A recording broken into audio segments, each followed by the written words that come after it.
All right, Foxborough Fire, we got workout number 2 coming at you for month number 5. Okay, what we are doing here in the beginning is we are rotating through for 15 minutes. We have 3 movements. The first one's a dumbbell bent over row. It's gonna be 10 each arm. The next is ab bicycles. This is gonna be 10 each side with a nice 2-second pause.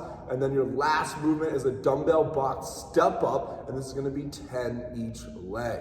Okay, so what we'll do right now is rotate through this 15 minutes. We ideally want to get at least 3 rounds, okay, maybe even get into that 4th. So your first movement here is that dumbbell bent over row. Okay, so what we can do is have our feet underneath those hips. Okay, we have a slight hinge with that butt back. We want to make sure we have a nice tight core. Okay, but we have 1 dumbbell in our hand, and Bucky's gonna row that dumbbell to his chest, keeping his elbow tight to his side. So just like you would in a push-up where the elbows are squeezed, just like this position too, with that dumbbell bent over row. You can also place your hand on a box, so he can turn around, place his hand on a box in the same position. Okay, if the dumbbell is in your right hand, your right foot should be back. If it was in your left hand, the left foot should be back. But the same thing here, you're slightly bent over. You should still have a tight core, and you should have most of the weight in your legs, okay, not all of the weight in that hand leaning on the box. But again, 10 smooth reps there on one side, and you get 10 on the other. The ab bicycles are coming down to the ground. This position here, we're gonna be on our backs. Your hands are gonna be behind your head and your feet are completely off of the floor. Okay, this has a pause for 2 seconds each rep. So your goal is to reach that opposite elbow to opposite knee as the other leg extends out. Okay, when you touch that opposite knee to elbow, you are pausing for 2 seconds. So each rep should be slow and controlled, and when you touch the middle, the opposite leg should be extended out all the way. The whole time during this movement, your lower back should be flat the whole time. You should never feel it arching off of the floor. All right, so again, go smooth this one, nice and slow, feel those abs burn. The last movement is that dumbbell box step up for 10 each leg. This one you're gonna be getting 10 on one side and then 10 on the other, so you're not alternating.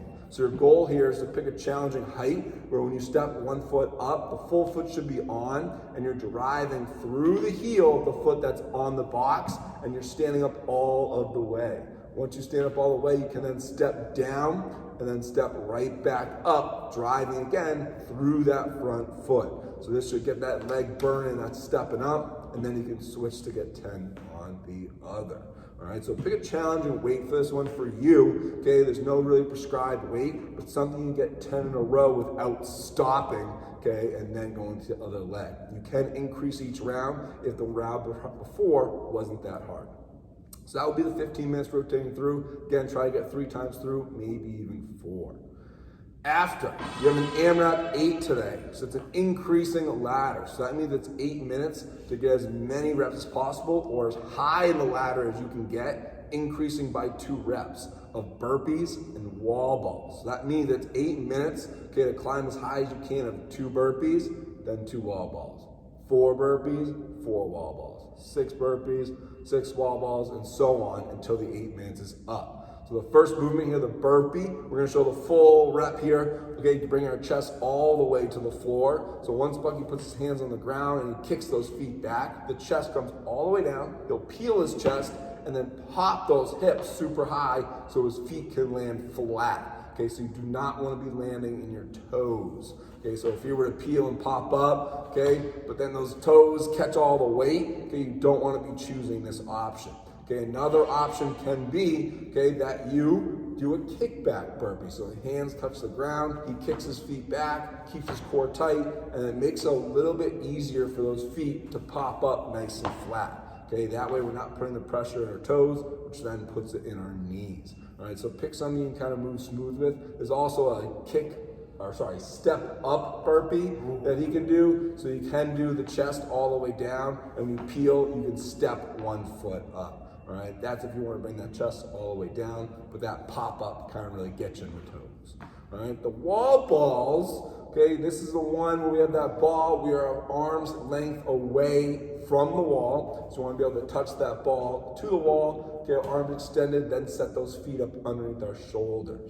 The ball should be tucked underneath the elbows or underneath the chin, elbows tucked underneath the ball, making sure your core is staying super tight. It's just basically like an air squat where we are squatting all the way down and then it's exploding up to that full extension before throwing that ball. So again, it should help to take a deep breath in when you squat and then breathe out as you throw to your target. All right, so making sure that we're picking a weight today that we should be able to hang on to for at least 10 to 15 reps. So it should be a light to moderate weight that you're picking for this workout.